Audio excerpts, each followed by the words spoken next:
Welcome to your town. I'm Jess Moore. I'm really excited to have this guest on today. I've actually learned a whole lot more about Jody in the past year because of some mutual events we've attended and a really special award that she received recently. So, Jody Miller, it is a pleasure to have you on the show today. Thanks for having me. I appreciate it.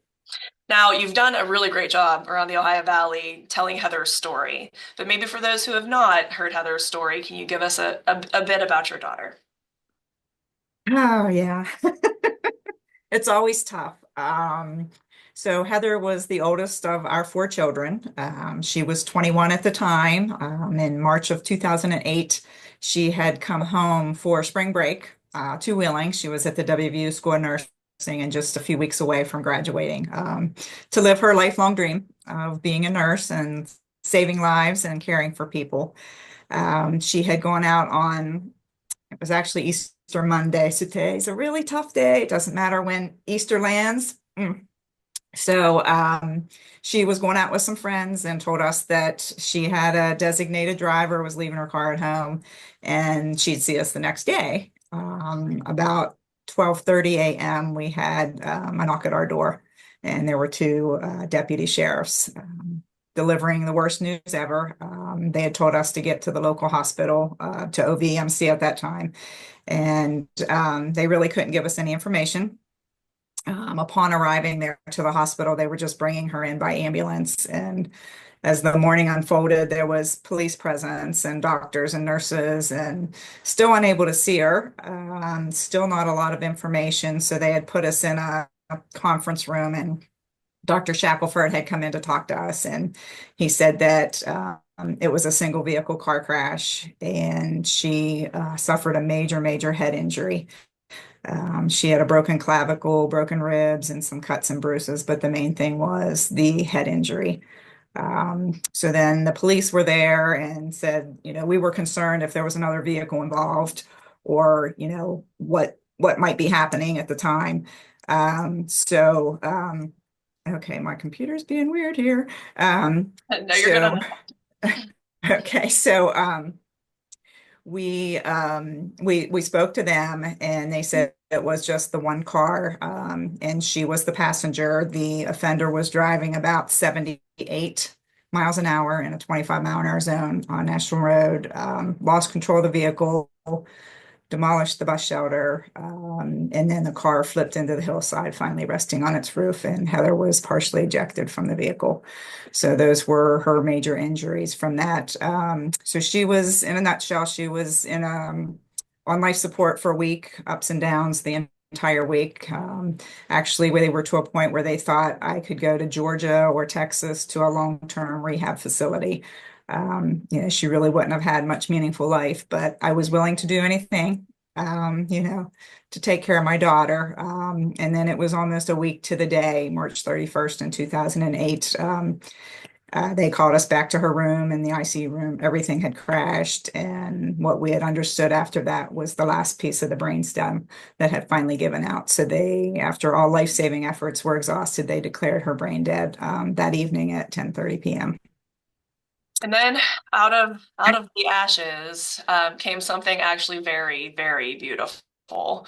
I know that you're a big advocate. We've seen each other a couple of times at some core events over the last couple of years. Yes, Are you comfortable talking about that, about what sure. from the tragedy? Sure. So yeah, like I tell a lot of people, it does. It sounds like that's where the story ends. But actually it's just the beginning. A couple months after her passing, we had received a letter from CORE, and it had stated that her heart went to a 56-year-old gentleman. It was all generic information, but then her kidney went to a 35-year-old young lady. And knowing she was an organ donor, that was great. But you just have no idea the magnitude of her gifts. I remember even at the funeral home, people were saying, "Oh, she was a registered organ donor." I'm like, I want my daughter back, I don't care. Right. But seeing that letter and seeing that in black and white was kind of like, oh my, she left us a really great gift. So Jody, you need to get off your behind and do something and quit feeling sorry for yourself, basically, and let's see, where this takes you. And just by that little ray of hope, magical things have happened, and it's been quite a ride. We formed our 501(c)(3 that first August after she had passed, and we had our first golf tournament that year. And our goal was to award one nursing scholarship, and then we would feel like we were accomplished. And then obviously I started the MAD chapter here and always promoting organ donation. And I think, if people do know the story, they know that you have the golf scramble and that you have the nursing scholarship. But what you do for organ donation and promoting that, I feel as somebody who's just heard from what you've said and how you've been speaking, that it's not just the organ donation, the lives that are saved. It's how the family feels after suffering an unimaginable loss, and how something that like organ donation is so beautiful, that there is a whole lot of your loved one that's carried on through organ donation and brings some comfort to an impossible situation. Sure, sure. It gives the families hope. Like I said, seeing that in black and white was like, oh, there are people walking this earth because of her. And she set out, she wanted to save lives, and I feel like in her death, she is still doing that. Well, it's a beautiful story, and you have so much strength to be able to tell the story. And I'm full of emotions every time you tell it, because you say it like it's the next day, not that it's been since 2008. So Right. you're a beautiful advocate for a lot of things out of this unimaginable tragedy. But let's talk about the golf scramble and how people can support, and maybe other ways that people can get in touch with you too if they're interested in being on the same train you are with organ donation and getting the word out. But let's first start with the scramble and some of the details that's coming up. Okay, so it's always the last Friday in July. So it's Friday, July 25th this year at Ogleby Park at Chrisman Course. Everything takes place at Howler Shelter. They have the golf carts there, and that's where we have the food, and that's where everything, we transform that place into I don't know. It's a beautiful place after we're done getting our banners and our sponsorships all hung up. Doesn't really look like a golf scramble, so to speak. But when COVID hit, we changed things up a little. It used to be a shotgun start. Well, when COVID came, we were like, we have to do something. So we did straight tee times. Okay. And it was, to separate people. We didn't skip a beat, and people really like that. So our first tee time can be at 6:30 a.m.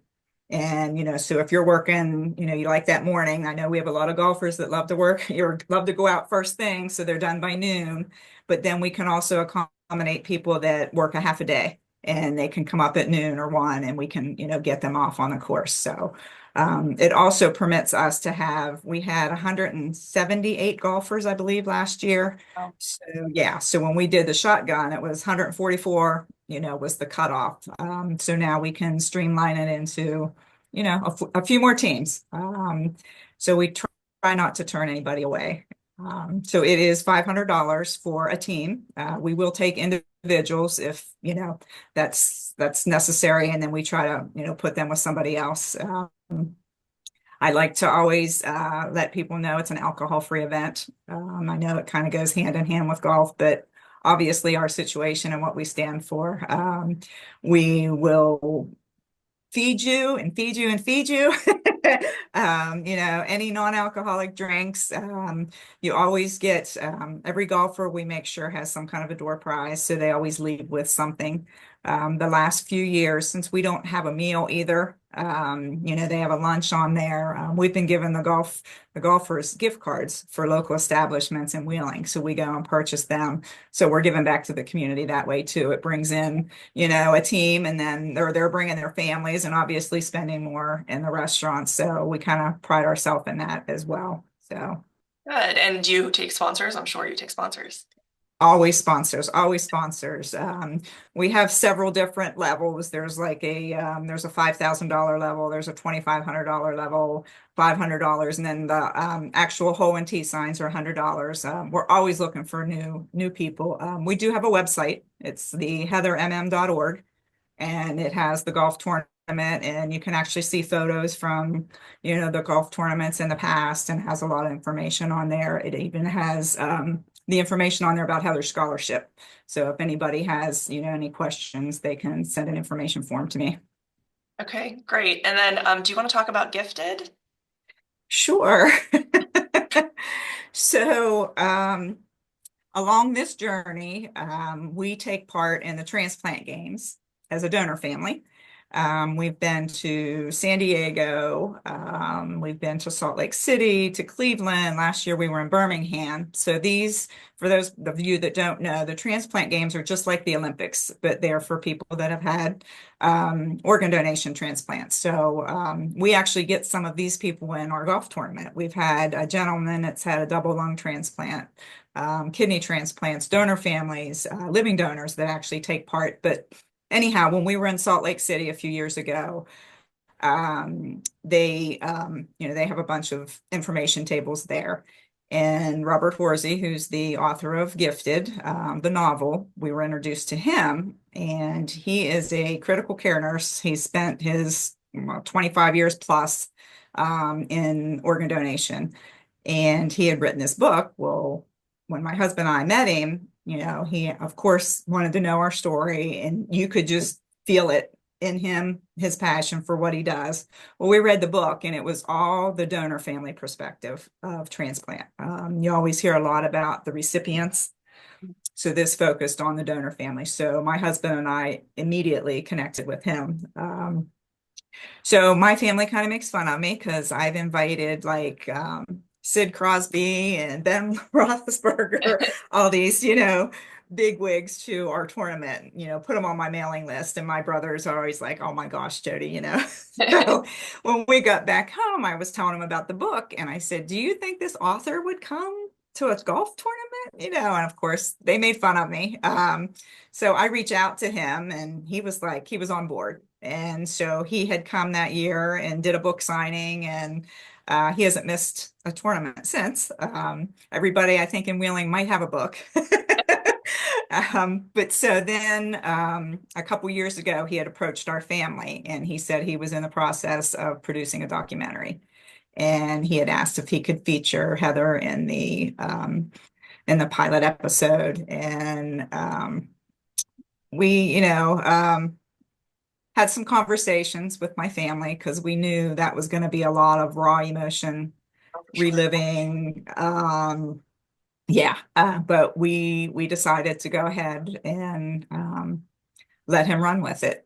And they were here 2 years ago and filmed here in Wheeling, and everything is, from the officers knocking at our door, those same officers interviewing my family, my kids, Dr. Shackelford, who took care of her, her kidney or her liver recipient was actually featured in the film in that first episode. And it takes you on a journey of her being an organ donor. But it really, by the time you're done with it, people know who she is. So it's not only how she died, but it's really how she lived. And it's phenomenal. And we're very, very pleased and proud of it.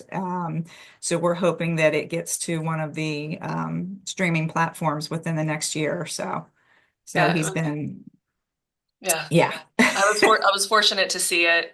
We had a screening at the hospital and talk about emotions. But I really do feel, I almost feel more connected to everything you're doing now because I didn't get a chance to meet Heather. So I feel like Uh-huh. I have through that. And obviously it's clear a mother's vision in general when something unimaginable happens like this, but to get to actually share her Yes. with other folks is really really beautiful. So kudos to putting your I know that that had to be a lot emotionally to put your family through, but a Yeah. beautiful way. And again, if you walk out of there and don't immediately sign up to be an organ donor, I think you're not really paying attention to what you're Exactly. watching because it's very clear what that does. Right. So I just Right. adore you, and I think the world of you and everything that you've done to highlight organ donation and drunk driving and just everything. I just think you're a lovely lady, and I'm glad that you came on today. And I'm glad that I've gotten a little bit closer to you over the last couple of years and have been able to spend some more time with you because I think that what you're doing couldn't be more important. Right. Right. I'm sure our paths will cross some more. Oh, I'm sure I might come to this golf scramble. I was going to say, are you a golfer? I am a golfer. I am. Yeah.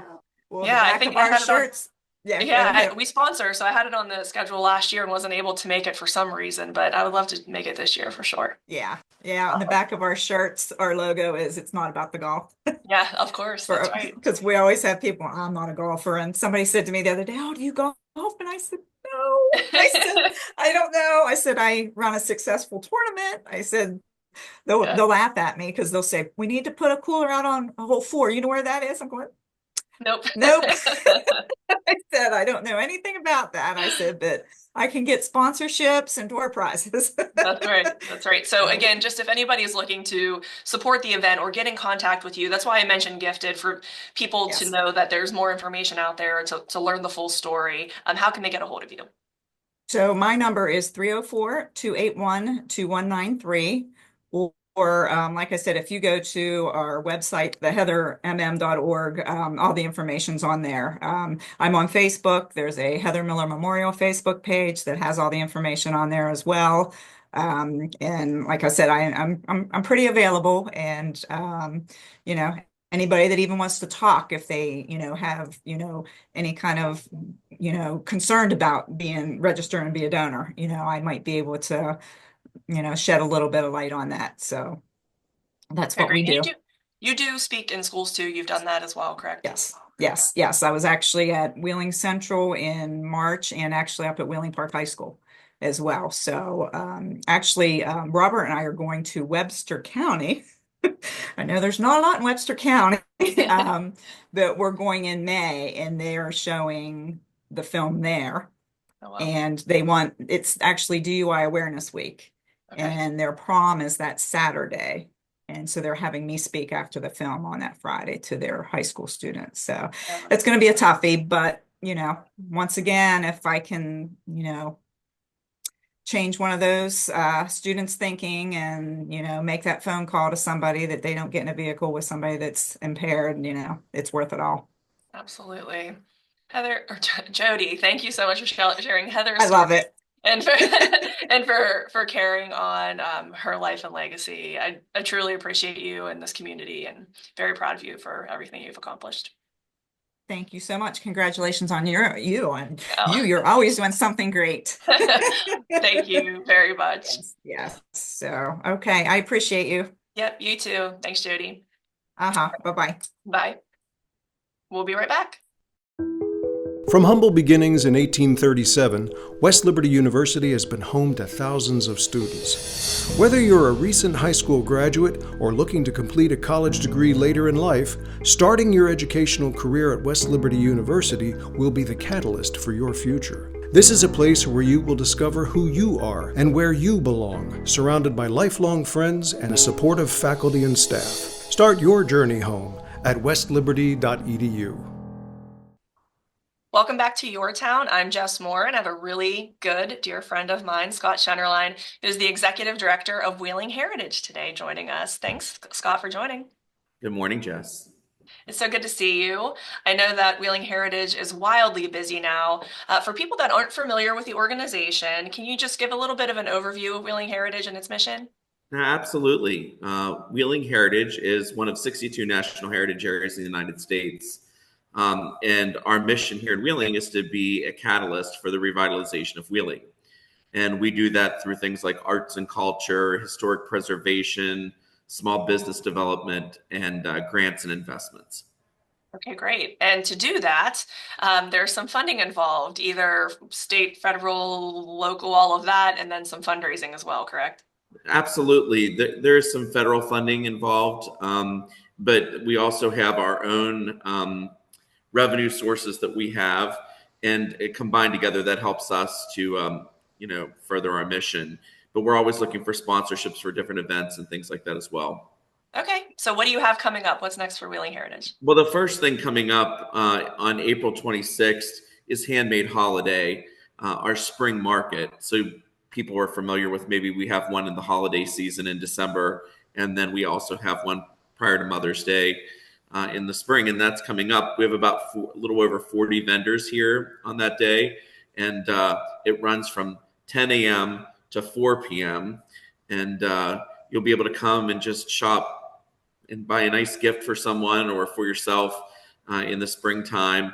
We have some activities that will be going on downstairs with the Ohio County Public Library and Grow Ohio Valley for kids to do. So bring the family, get out for a little bit from 10 to 4 on April 26th, and find something nice that's handmade. Perfect timing with Mother's Day coming up too. It's always It difficult to is. find those type of presents. So yeah, something perfect for that time of year. All right, what's next? What's after Handmade Uh, Holiday? After Handmade Holiday, right now, currently, we have partnership grants that are available, and partnership grants are range from $500 to $1,000 for different projects within certain types of grants. So we have education and interpretation, small business development, artist, recreation, and fairs and festivals. And so these grants, like I said, could range from anywhere from $500 to $1,000. And go to our website if you're interested. If you have a project that fits in one of those, we're always looking for people to apply. Once you apply, we have a committee that will sit down with all those applications, review them, and see what best fits all those categories. And I think it just helps us build better community by having these dollars available, to use for these different projects. Do you have to be within the Wheeling zip code to apply? Yes, in the Wheeling zip code. Okay, fantastic. I think off the top of my head, can you talk a little bit? I'm trying to think of like different projects I know in the community that have applied. Can you think of a couple examples? Sure. The Warwood Farmers Market has gotten one in the past. Okay. Different festivals like the Grecian Festival has got one, the Lebanese Festival. When the Race Boat Regatta was here, they received one. So there's all kinds. Fairs and festivals are good. Different artist murals have received them in the past. You're familiar with that, the history class up at Wheeling Park High School. That received one. Oh, okay. The Wheeling Symphony Orchestra received one, I think, for not this upcoming concert, but the following one where they have the community choir. So really making sure that we're supporting arts and culture in our community is important to us. Oh, good. Well, those are good examples in case anybody watching has projects that they're working on or committees that they're on. And we do that 4 times a year usually, so they're available 4 times a year. Oh, okay, great. All right. And then what else? I know that we have the big project happening. We're probably building up to that. We're talking a little bit about that, right? Well, before we get to that, the Fido, we have Fido Fest, so that's a big thing we've done every year for the last 3 years. So if you're familiar with that, we have families come or people come in January and they do paint your pup. So they get a picture of their pup and they paint their pup, and then we blow them up and we use them as public art in the dog parks locally. So we did one last year was at Wheeling Park, and this year will be in Warwood at that dog park, the Fitzsimmons Family Dog Park there. And this event will then take place in Garden Park. So there's a ton of stuff going on. That's on Saturday, May 17th from 11 to 4. Okay. It's free and open to the public. Please bring your dogs, and enjoy the festivities. There's all kinds of things going on. Zoom canine entertainment shows, Stuff the Subaru donation drive for the local animal organizations, doggy nail bar, raffle baskets, food trucks, all kinds of things. So come out on that day and enjoy time with your family and your furry friends. They can also be I love that. That's wonderful. And as you know, a lot of us, some of us like our dogs sometimes more than our actual families. True. Absolutely true. This has been a well-received event in the past, and it's neat because we can tie in people's pets with art in our local community and have 3 dog parks. If the murals aren't up right now, they'll be put up right before the dog parks open for the summer. We take them down in the winter and put them back up. But it's so nice to walk around and see your dog on those fences. And it's fun. It's a fun time for everybody. So please come out on Saturday, May 17th, 11 to 4. All right. Sounds great. All right. Drum roll. Is this the big update? I don't. Which big update do you want to talk about? I don't know. The Gateway Center, maybe something. Oh, you want to talk about the Gateway Center? I thought you just might want to give an update. Sure. Well, let's talk about the Gateway Center for a second. So, first of all, I can't say enough about the partners that we work with and that the CVB works with. That that hotel is now gone, and you can see the bridge for the first time in a long time. And I know it's a little bit weird because you're seeing something and it's like a construction site and it's just sitting there idle for a minute. But soon, before you know it, things will be happening on that site. As you know, the Gateway Center is going to pop up out of there. We have the conceptual renderings done of that. And now we're doing the construction drawings, which means you're looking to what's inside and how much square footage inside is needed. A firm called Time Looper has been hired to present the heritage experience inside. So that will tell a lot about our area and the story it tells about the road, the river, and the rail, and how that contributed to America's story. And so that'll be very exciting. The state has played a huge part in helping us to fund that. And they'll also have a visitor center in there. As you know, they do not have a visitor center going east or west. So this will be the first of its kind, as Secretary Ruby reminds us, that this is an urban visitor center and not something you just stop off the interstate in Beckley to see or even here. So what we're trying to do is draw people off the interstate into downtown Wheeling. Hopefully they get a glimpse and they want to see more, and they can go around and they'll be directed to all the other things there are to do in Wheeling. But it's going to be a beautiful thing when it's done. I'd say it's probably going to take about 3 years to complete. And we're very lucky that Tipping Point is continuing to oversee that project. Well, right now, as it stands without it being there, I don't know that I look at it and think of it looks like a construction site. I think it's a welcome view for the community. Anytime you're visiting the NB Cafe or the Bridge Tavern, looking out there from the windows that they have, that corner is just so beautiful and attractive. And it honestly, I think it's drawn more visual attention to the Capitol.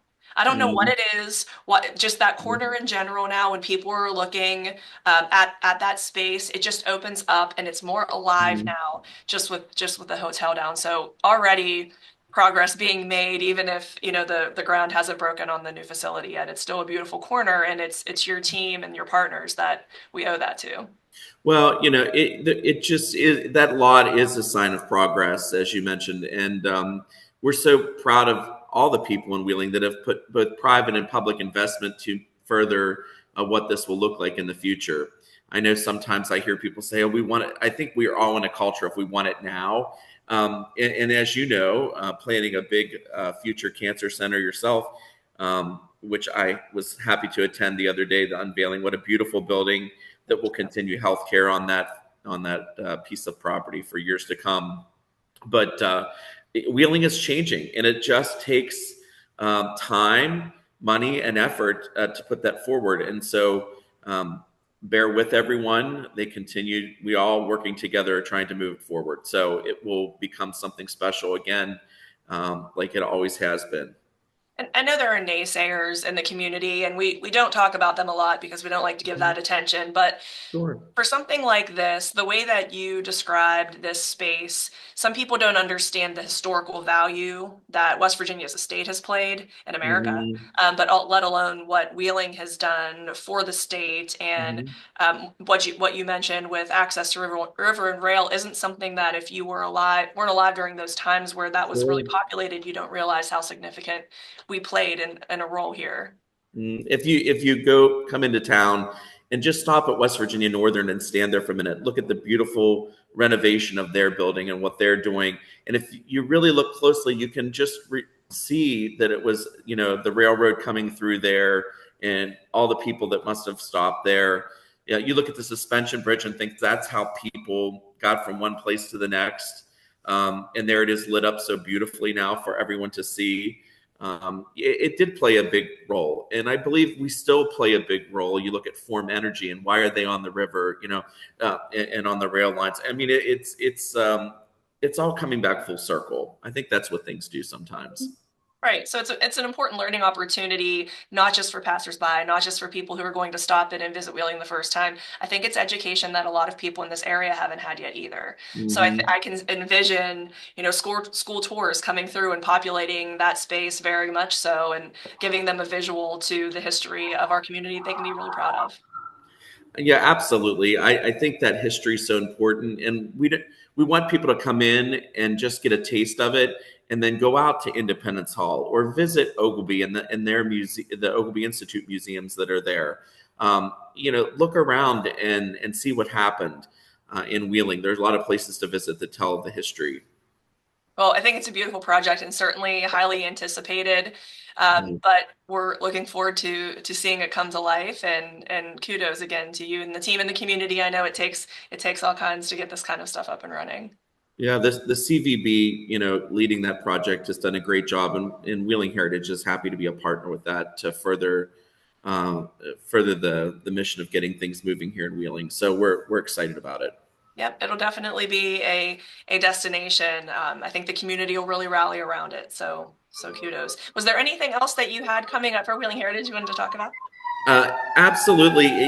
Talking about continuing revitalization of Wheeling. So when you think of Wheeling, a lot of people that remember the past Wheeling at Christmas time, um, you know, going shopping and visiting, and then you saw lights, and it was the city of lights. Now we're trying to light it back up again and bring the city of lights back. Now that the streetscape is coming into its final completion. So we're asking people to sponsor a snowflake, and we're trying to get 58 snowflakes. I think so far we've gotten 6 that are paid for, and the city of Wheeling is going to hang them. And we're really excited about bringing that back. The parade will go its normal route this year, and we're going to get a bigger Christmas tree on Market Plaza and some igloos that are you know able to have dining available in them Oh, through different interesting. restaurants. Yeah. And the whole idea is for us is to make sure that we prop up people in downtown Wheeling, the small businesses that are here.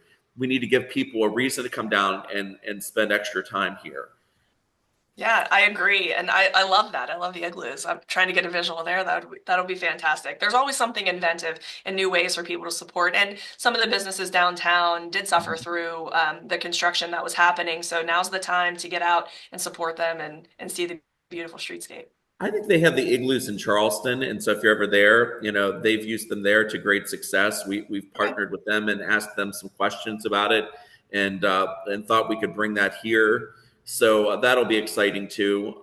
We're working with West Liberty on a new logo for the City of Lights that can be used to market this new effort, and so we're really excited with that and really thankful for what they're doing. They're wonderful working with their graphic design team on a project too. The students Mhm. there are beautiful and the faculty's been great to work Mhm. with. I'm sure you've had a similar experience. That's Uh, wonderful. they are great, and we like to partner with students. We're doing that in a lot of ways with WeLunk, our online publication. We're working with Wheeling Park High School with their Park Press, and getting different students. We have a West Liberty intern in the office that writes for WeLunk. So we're trying to really get students involved. They are the future of Wheeling Heritage and other places around the city and around the state. So, as well as I do, that that's really important because who's coming up behind us to take the reins, and That's right. anything we can do to help them and tee the ball up for them, it's really important. That is, and for them to understand an organization like Wheeling Heritage in their youth can give them a sense of pride and help them stick around through Hmm. for this community for years to come. For sure, for sure. Excellent. Well, thank you, Scott, for everything that you do for the community and all the partnerships that you've helped to form since you've been in this role. Just very proud of you and the efforts that you have made and Wheeling Heritage has made in this community. Right back at you, Jess. Thanks. Sure. Just real quick, if anybody needs to get in touch with you about any of the projects that we discussed today, what's the best way to reach out? You know what? Start on our website first and go to wheelingheritage.org. Um, it's very easy to navigate, and you can go through and you can look at the snowflakes, you can look at the partnership grants, all those Fido Fest. You can find all the information out there. If not, please feel free to call our office 304 232 3087. We're happy to talk to you about anything you need. But please search us out. We're hoping to see you at all these events. Awesome. Thanks so much, Scott. I hope you All have a right. great spring. Have a good day, Jess. Take care. All right. Bye bye. Bye. Thank you for watching Your Town. It's always my pleasure to have some wonderful guests on talking about ways you can get involved in the community and a lot of things that are happening around the area that you may not have been aware of. There's a lot of education components to both the guests today, different things that you can learn about organ donation, things that you can learn about supporting your community and the history of wheeling, both really, really important projects and programs going on here in the community. Thank you so much, and we'll see you next time.